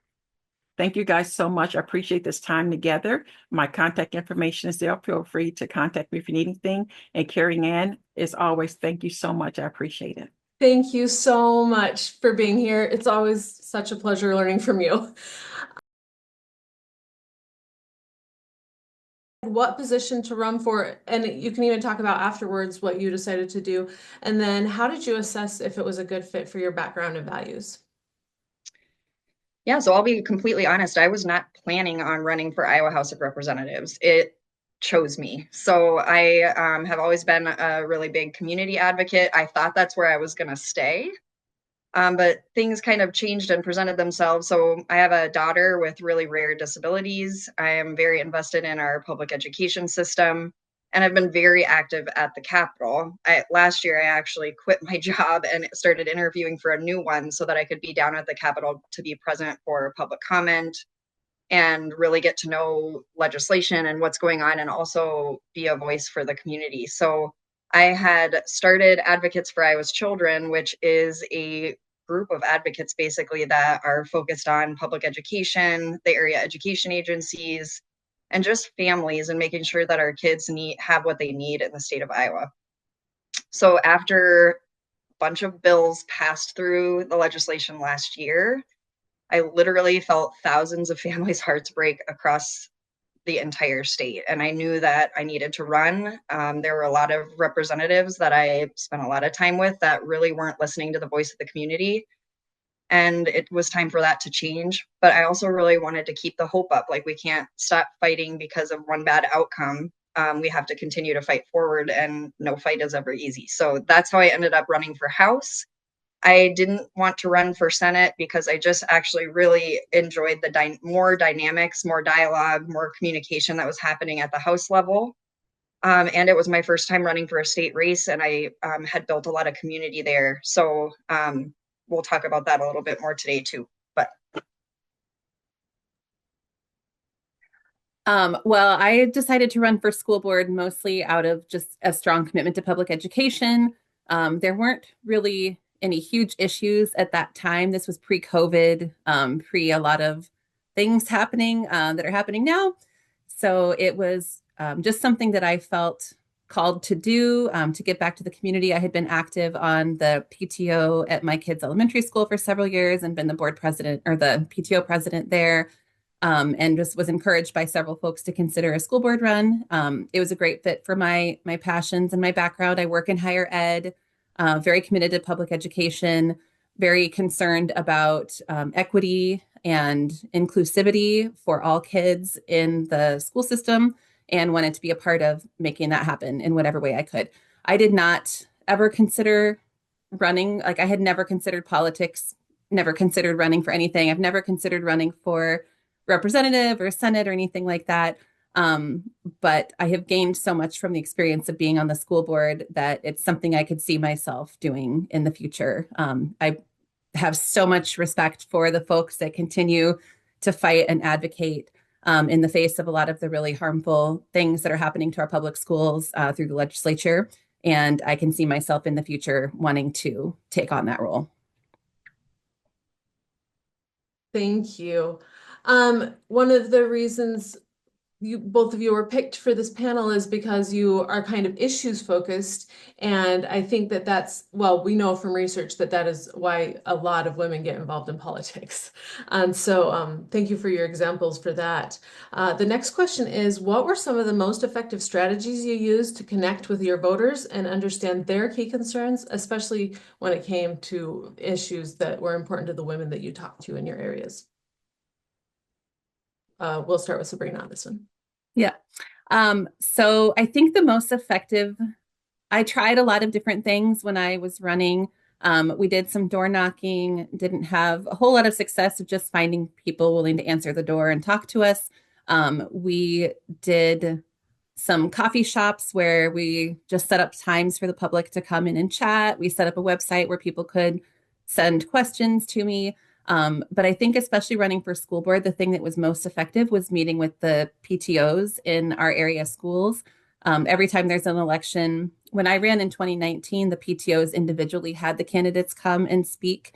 And the PTOs now do a joint forum that they put on, and they invite all of the candidates to come and participate in that. But that was where I think I found folks, there were a lot of teachers who came, a lot of parents, people who were interested in and committed to our public schools and had a lot of questions and concerns about things that were happening in the schools. So I think that was for me the most effective way of connecting with voters. And it was, of course, anytime you go to a PTO, it's primarily women. I would say probably about 80 to 85% of the participants in the PTOs were women. Yeah, and it is true. Like as you're going through a campaign, especially your first one, you have to be open to adapt and try different things. So whenever you run, there's always kind of this foundation of like, these are the steps you take along the campaign trail. And if you do that, then you'll have the best chance of success. I'm going to push on that a little bit because you have to go outside of that box and figure out things that are going to actually meet the needs of your community and meet people where they're at. So sometimes I see people when they're running for office. So I ran as a Democrat. And one of the things that I see is we're spending too much time with other Democrats. And actually, what we have to do is reach across the aisle. So everybody knows, this is no secret, that we're in an incredibly divided culture right now. And so some of the things that I actually did was I continued to do the things that I love and I care about. And some of that was actually the best way to reach across the aisle and meet people who I needed to learn from and who I'm trying to represent. So I met with a ton of Republicans. I had Republicans host events for me so that I could connect with other Republican women and people who have similar common cause issues that we care about. My goal always was to reduce the political divide and help people realize that we can come together on issues and that we can represent each other. It's really hard sometimes to get people to see past your political affiliation. And that is the goal. If you can do that and reach across the aisle, it makes huge differences in the outreach that you need to do. So like for a House seat, it's 30,000 people in your district. You can't reach all of those people in 6 months or 8 months of time during a campaign. So it's really important to get out to your local community groups, identify who they are, do it early. So if you have any interest potentially in running for something, make sure you get involved in your community groups, go to your city council, go to your PTOs, go to your school board meetings, meet people where they're at. Because knocking doors, which is very difficult, sometimes, especially when you're doing it every day, some people don't want you at their doors, right? You have to have multiple different avenues for reaching people. One of my best strategies was I was always out in the community. I would stop and talk to people on the street and just introduce myself, ask people how they're feeling about things, and open up dialogue. That is really important.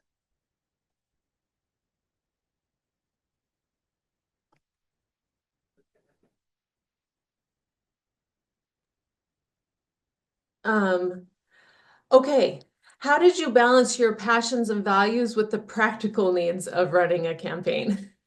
And we will start with Heather on this one. I'm going to be pretty honest with you. Running for, it depends. One thing I want to point out is there's so many different things that you can run for.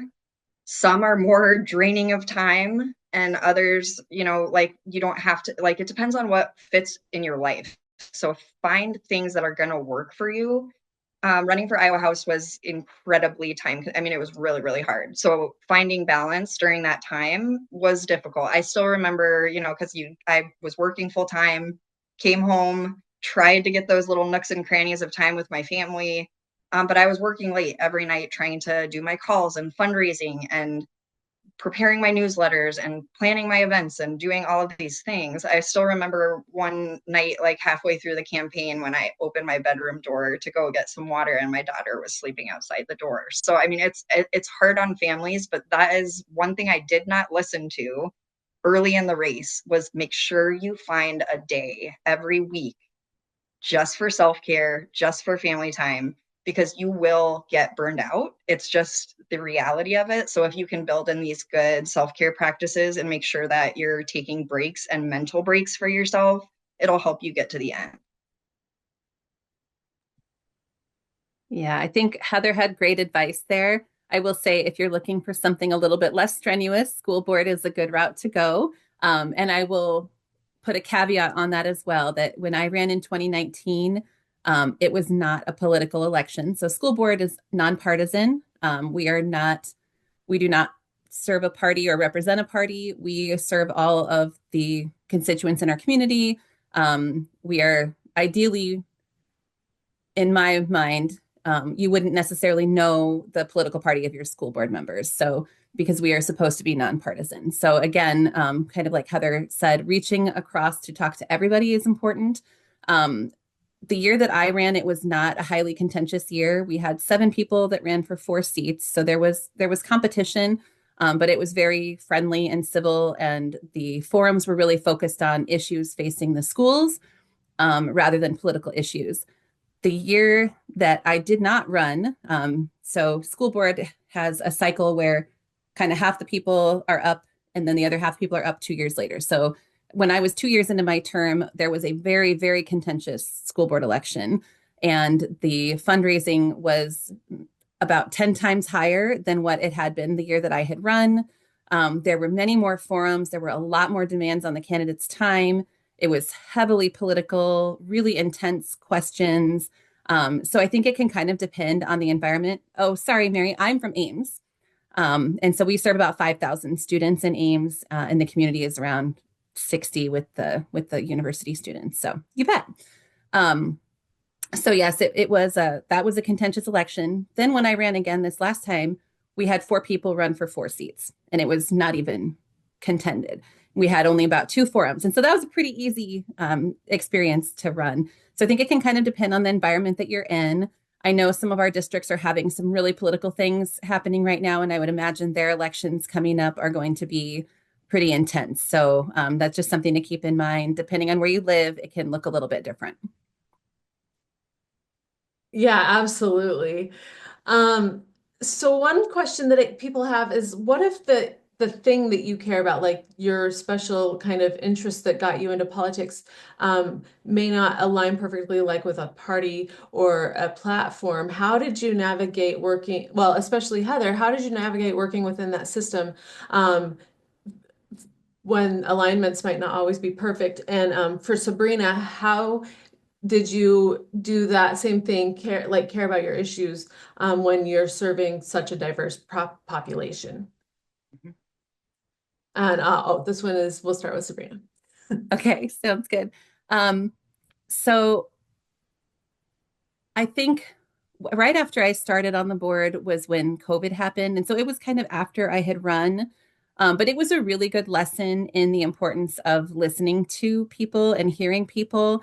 And I think it's something that I took forward with me, and had my last election been contentious, it's something that I would have taken to heart. I have, in my time on the board, met individually with a lot of folks that had concerns about different things, and a lot of them felt differently on issues than I did. I have really learned the importance of people feeling heard and included in the process.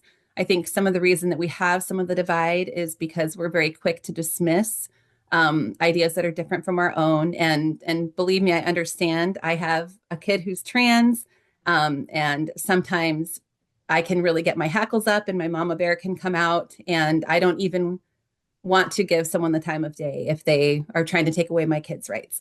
But it's really important if we're going to move forward and make a difference in our systems that we are able to communicate and listen and make sure that people feel heard.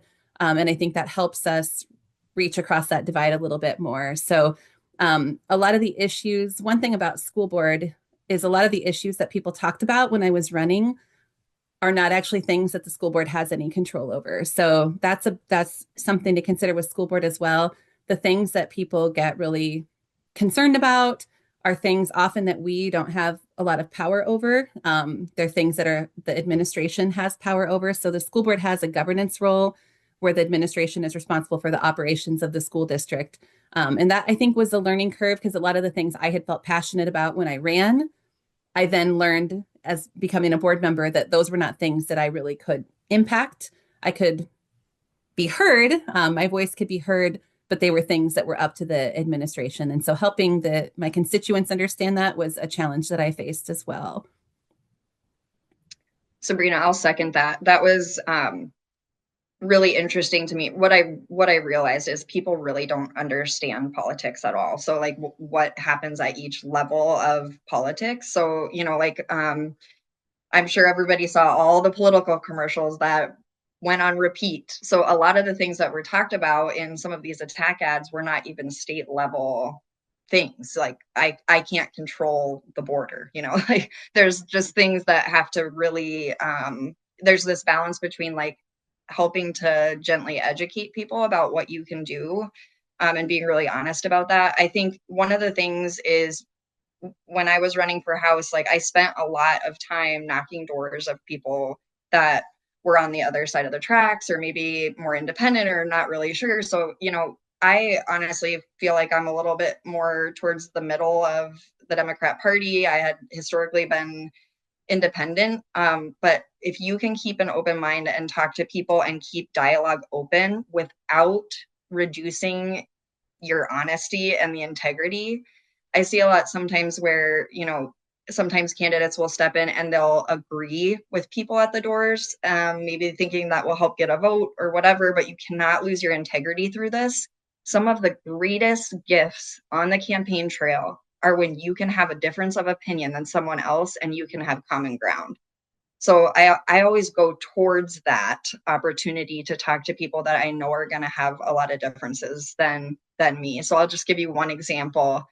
I was out door knocking and people are like, don't go to that house next door. Just don't go to that house. So of course I go to that house, right? Like go over there and see what's going on. Find out. You need to hear all avenues and all sides. And so this person immediately knew I was a Democrat, out knocking. And I said, I want to hear from you. I said, I know you're not going to vote for me, but I want to hear from you.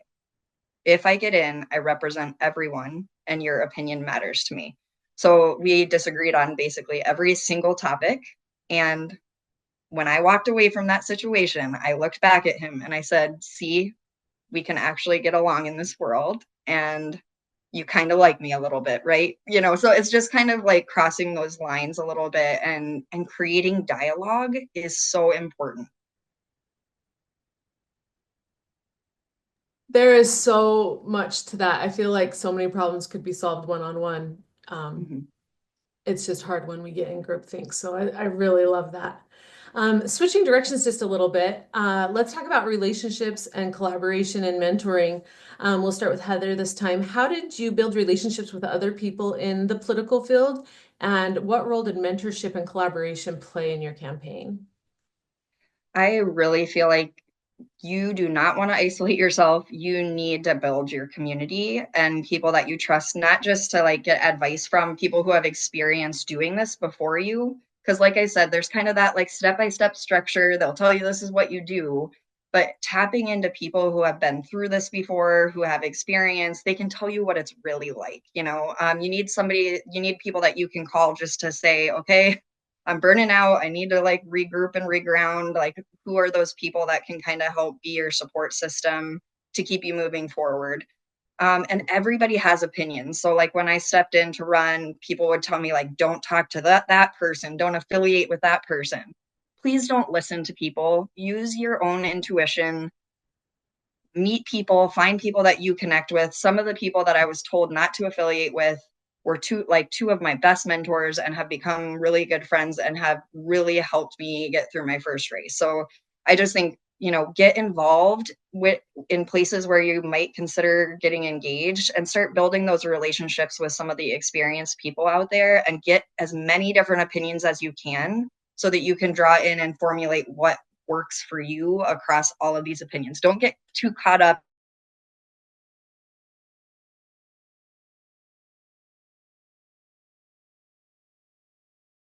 I think we lost Heather for just a minute. So go ahead, Sabrina. You bet.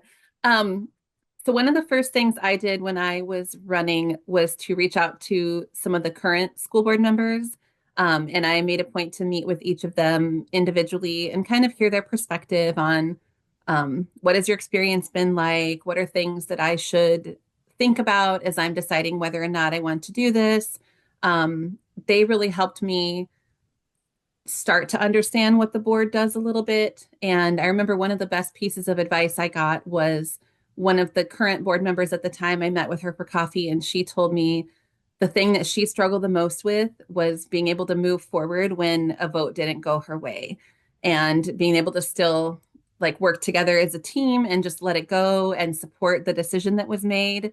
And so that was really beneficial to me, because I think if I hadn't known that going in, I may have had a harder time with that, but it was something that I kept at the forefront of my mind the whole time. And she is someone that I've continued to kind of meet with and talk to. She's no longer on the board. But I think those folks that have been in your shoes and kind of understand what the experience is like can be really helpful. That's some of the people that are still my greatest mentors are the folks who kind of came before me, who served in that role. And then the current members that I serve with as well have been really helpful to me in just navigating through some of those difficult situations and difficult times, and working together to figure out what we value and what we want to accomplish as a board. Whoops, you're on mute, Carrie. You cut out for just a second. But you were talking about not listening when people tell you who to and not talk to. I feel like that's really solid advice as And well. I do agree with what Sabrina is saying too. Like those connections with people. That was the one thing I knew would be hard for me if I did get into office was there's times where you're writing legislation and there has to be some give and take where maybe a bill isn't optimal and you wouldn't normally vote for it, but it gets you more to the middle. Maybe there's little gains in there. So it's just, yeah, that's really solid advice, Sabrina. I really also like that advice to like talk to people who are in the arena with you, because they already understand what you're going through. I think that I love both of those. What was the most valuable lesson you learned from the process of deciding which issues to prioritize during your campaign? And we'll start with Sabrina on this one. Yeah, I feel like I have a different answer on that now than if you had asked me a few years ago. And part of that is understanding what we can and can't do as a school board. So when I ran the first time, a lot of things that were discussed, like I said, this was pre-COVID, before a lot of the political issues were kind of seeping in. And the biggest thing that constituents brought to me at that time was behavior issues in the classroom. And if I was elected to the board, what would I do to address behavior issues in the classroom? And I remember attempting to answer that question. And when I look back now, I answered it in a way that was very much not on the board level, because the board isn't responsible for handling behavior issues in the classroom, right?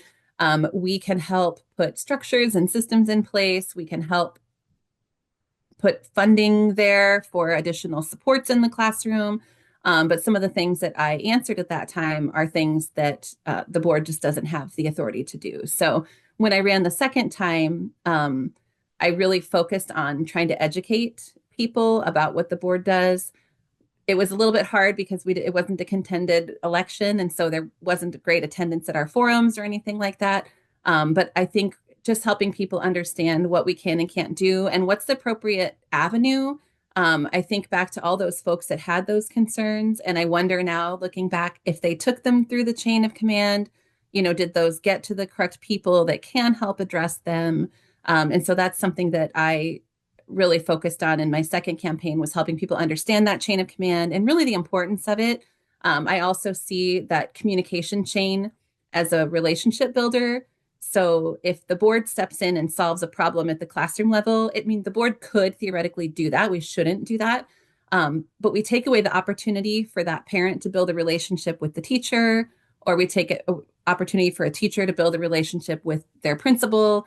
Anytime that we kind of jump that chain of communication, we take away an opportunity to improve the culture and climate in our system. So that's kind of where I've come from, being more experienced on the board in terms of navigating those things.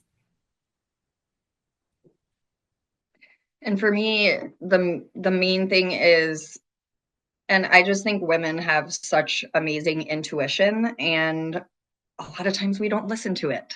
So when you're new and running for something, there's a lot of, like I said, a lot of opinions, a lot of people saying how you're supposed to do things. Listen to your intuition is the biggest thing, because there were some times where I was like, okay, I will follow the path that I'm supposed to be doing. The next time around, I will do it differently, and really listen to my intuition even more. I just think it's the biggest thing that you can do is don't question your intuition. It will guide you through all of the noise. And the other big piece of this is, like, it's your race. It's your fundraising dollars. It's your community. You know it best. You know it better than anybody else. So, just listen to your community and build your knowledge. So I went in with very key issues that I was there for around, healthcare, mental health access, public education, disability care, and equity, and all of those things. But there were some things that came up that I didn't know that much about. And I made sure that I took time to learn those issues. And it actually broadened the scope of the things that I ended up caring about at the end of the race. And I learned more than I can even explain to people. So be open to listening so that you can actually study and learn about the things that you don't actually know yet. You don't have to be the expert in everything. You're not supposed to be. But if you can show people that you care and close the loop, follow up with people, or like what Sabrina was saying, there might be something outside of the scope of what you're running for, but maybe you can follow up with that person and provide a contact to somebody that they can talk to about their issues that are within their scope. That means so much to people when you do that. Yeah, I really like that. I'm going to just ask a follow-up question, because I know often as women, we have to prove that we know what we're talking about, maybe more than our male colleagues. And so it can be really hard to admit that you don't know something already. How did you go about navigating being able to talk confidently about the things that you knew about and ask without losing losing face when you needed to learn something more? What were your strategies for that? Yeah, so I think as you go through the race, like I said, study, learn what you need to understand. But the big thing is, women do have to work harder. I remember all of those moments where I was like, there are moments of self-doubt, like, will they take me seriously? Do they understand that I'm actually already a leader in my community? I'm not just a mom or, a nurse or whatever, like, we kind of sometimes box ourselves in and create that self-doubt. Push through that, because if you can speak with confidence, you have so much experience, like, you have so many stories, so many things that you care about. If you get that out of your head and just remember, practice your public speaking, get used to talking in front of people. And if you stay authentic to what you do know and not try to pretend to know more than you know, it will come off authentically, and that matters more to people. And you will build your leadership and your public speaking skills and all of these things as you go through these processes. just remember, you are worth it and you can do it. And just be prepared to work a little harder, but I feel like women are used to that. Yeah, I would echo a lot of what Heather said. For me on the board itself, it was interesting that the year I started on the board, there were 6 women and only 1 man. So we were very much in the majority, and I didn't quite feel that pressure as much, at least with my fellow board members. I think when you're talking to others in the community, or being a part of other boards and organizations, I saw that someone mentioned in the comments about school boards being connected with other organizations. Like we do serve on our city conference board and our county conference board and participate in some other arenas within the community. And definitely there can be more of a sense of that in some of those other roles of feeling like I have to prove myself. I have to prove that I'm smart enough to be here. I'm good enough to be here. That people don't necessarily take my opinion seriously. That's one thing being on the board in general has done a lot for me in terms of improving my own confidence and self-esteem, and just also kind of not caring what people think as much as I used to. That I can stand true and use my voice and speak up for the things that I believe in and share my knowledge. And I don't feel so worried anymore about what other people will think or if I'll say something wrong. Yeah, so I think that's something that comes with time as well. But like Heather said, it's just really important to stay true to yourself and keep fighting that fight. Absolutely. Sometimes I need a list of things that I'm good at that I can just keep like in front of me and be like, it's okay. Okay, so let's talk a little bit about handling criticism and pushback, because I think as universally we're all a little bit afraid of that. So what strategies did you use to handle criticism or pushback, especially when it came to issues that might not have been as mainstream as or that were considered controversial? And we'll start with Heather on this one. Yeah, so I mean, right now I feel like everything is controversial. And like I said, when I was out knocking doors, I was knocking doors. I wasn't really knocking Democrat doors. So I walked in knowing that I could get any kind of response at a door. Like I said, again, it's all about keeping open dialogue. And actually, one of the greatest things I could do is share my personal stories or the stories of other people that can help create a different vision. So a lot of times we are stuck in these kind of rigid ways of thinking, and this is my belief and that's it. Sometimes just opening up and sharing stories and helping people see like a different perspective can change the world, right? So I really do think that you have to have tough skin. This is not for the faint of heart, okay? Like this isn't. You have to really work on your resilience and your boundaries. The things people say, it's not personal. It's not really about you. And so if you can just hear the message within it instead of taking it personally, it's just an opportunity. That's it. So that's the biggest thing I can tell you. Yeah, I really agree with that. And I think in some ways parenting prepared me for that, because I remember someone saying to me one time when my teenager said, I hate you, and stomped off to their room.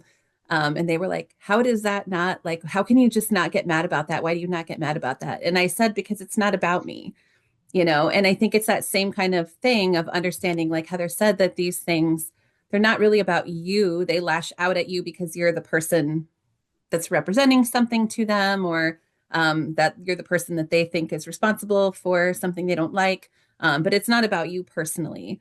And that was a tough thing for me to learn. I, grew up as a people pleaser, as I think many of us do as women, always not taught not to rock the boat, not to create conflict, and try to always be the mediator. I would say the board, I learned very quickly to overcome that, because I got on the board in November of 19, and then COVID hit in February.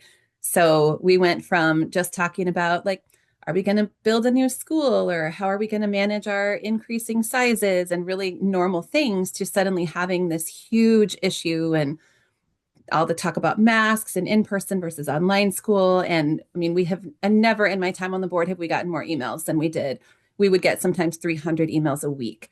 In an average week now, we get probably one or two. So it was really intense, but it was kind of trial by fire. Like I had to get over that really quickly because I was getting a lot of emails that could have really hurt my feelings if I had let them. So it was really good for my growth and development to have to overcome that early on the board. That's a good attitude. It really helped my growth and development too. Truth. Okay, I want to leave plenty of time for questions from participants, but I just want to ask, so I'll just ask one more and then we'll jump into their questions. Looking back, what do you wish you had known earlier about selecting your race and addressing the issues that mattered to you and to your voters? And we will start with Serena on this one. I think if I could go back, I wish that I had approached my first race from a more nonpartisan perspective. I was endorsed by some traditionally Democratic groups, and I remember a couple of current board members at the time sort of encouraged me not to do that, and said that, you know, it's really important for us to maintain impartiality and keep the board nonpartisan, especially in the climate that we have now. That's something that I think I would have done differently if I could go back. So just something to think about. And I think Heather has touched on this really nicely as well. We aren't going to get anywhere in changing the things that we want to change until we can effectively communicate with people who have different opinions from us. And so any steps that we take that stop that communication or push people away are really running contrary to making the changes that we want to make. And for me, it's a little bit opposite for me because I felt like I was so nonpartisan that my voice maybe got lost in that a little bit. And so there is a balance of keeping those connections and crossing lines and bringing people together, but just make sure you don't lose your voice in that. It's okay to have your own opinion. The other thing people will tell you, like, you know, there's all these things coming at you, like, don't post that, don't say that, don't be emotional. People will not take you seriously or respect you. Guess what? It's okay to be emotional. Just keep your feet grounded. It's okay to shed a tear because you care about what you're doing. It's okay to shed a tear because you're tired. So I just think it's really important to just be yourself. Don't always don't let politics push you into the stereotypes.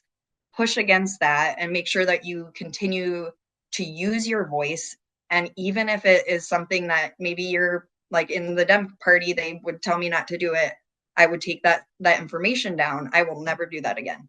So just remember that your voice is what makes you unique. You don't want to blend in. You don't want to become the robot of the political campaign. Like, you should be who you are and represent your voice out there, because that is what actually will help you maybe get into office and all of those types of things. And don't overly dissect your first race. It is learning. Just stay focused on the process and not the outcome. Because like what Sabrina was saying, is sometimes it's so hard. Like if you get so focused on winning, it hurts. Okay. Like take time to really focus on the change you can make along the way, and you will feel really proud no matter what the outcome is.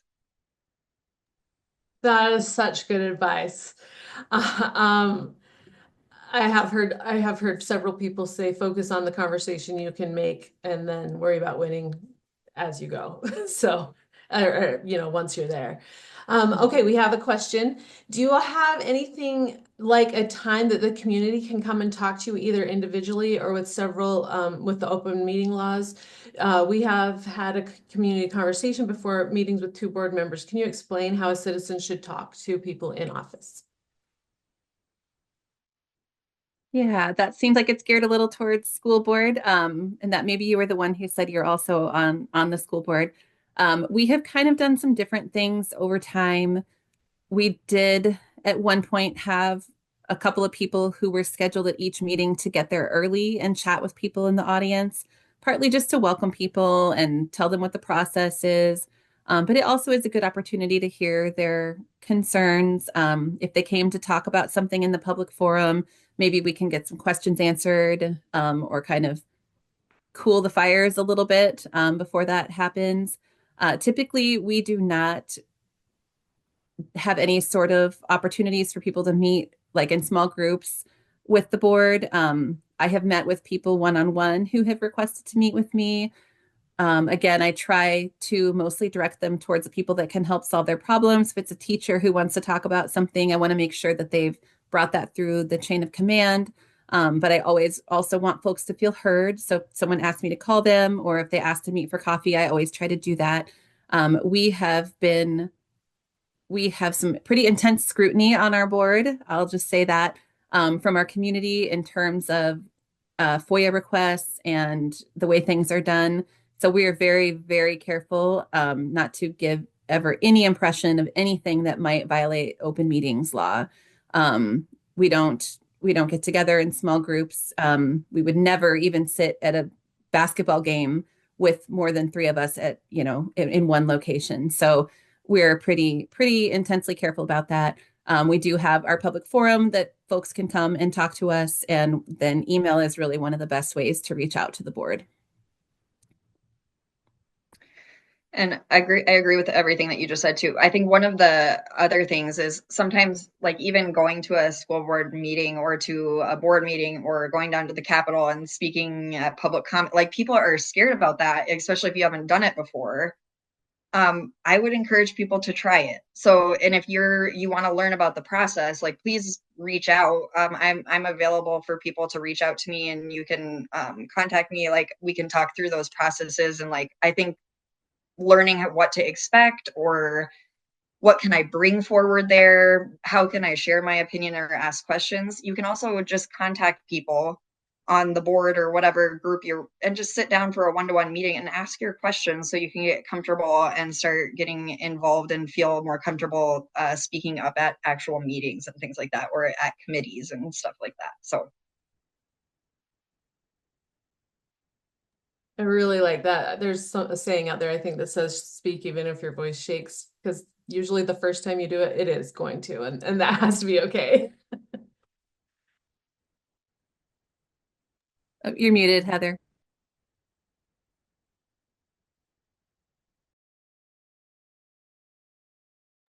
But no.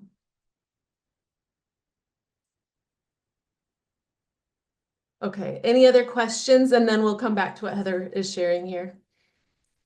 I'm just taking them or if you want to raise your hand, you can do that.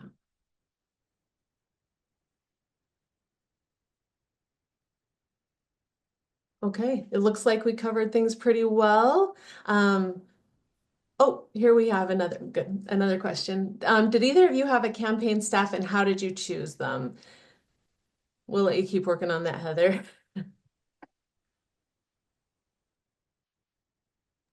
Okay, I will start, and we'll see if Heather's able to get her audio back.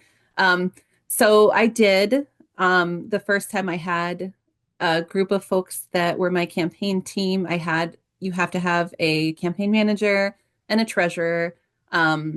So I had those 2 folks, and then I had 3 other people that were a part of our team that helped me with fundraising and communications, event planning, delivering signs, all of those kinds of things.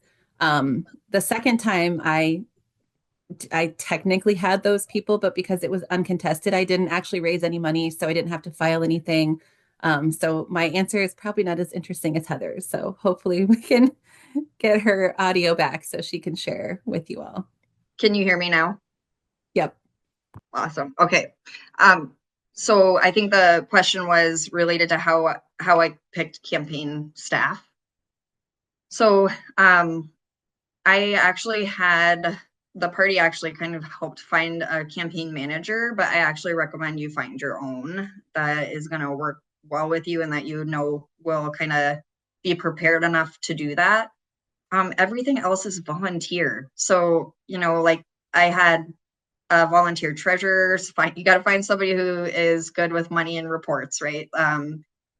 And there's different roles, and there's so many different things that people might be interested in doing. Like knocking doors isn't for everyone, but you need to kind of create these little pods of volunteer people that are going to get behind you.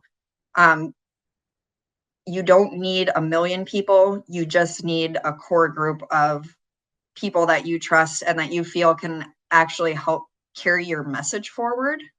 So, you know, you do have to spend a little time doing that. That's why if you are planning to do this, like I would recommend not doing it the way I did it, which was like, I'm going to run, I'm going to do this, because I had no foundation really planned. But if you can be planful, you can really take time to find people that will help support you through the process. So just start thinking about that. Who would your community be of volunteers? In some of these races, there are paid people, but usually you're trying to fundraise for the race. You don't always have the money to do that. So I wouldn't count on that. I would find the people in your community that you trust. That's why getting out to these different community organizations and finding people that have similar beliefs as you, the people that I thought were going to help on my race didn't. It was this whole different group of people that I came to love and get to know. And that's one of the most beautiful things about running for office, is the community that you built is extraordinary. I agree. Thank you both so much for being here today. If you have, I just want to reiterate to the participants that we will come back a little bit later. Our person who was going to talk about Iowa campaign laws had some family emergencies come up, so we won't be meeting until 1:40. And we will have him back to talk about campaign law, Iowa law next semester, in March, the March meeting. So thank you, Heather. Thank you, Sabrina. We appreciate you and your work so much. And for the rest of you, have a good lunch. Go And ahead. Carrie, and you can share my email too if you want. Okay, perfect. With people. Feel free to reach out to me if you want to have some one-on-one discussion, or if you'd rather like get together for some coffee, small group stuff. I'm open to whatever. So here to help, and really do want to see more women stepping up to be in politics. We are good at it. We care. We're the right people to do it. So please reach out to me.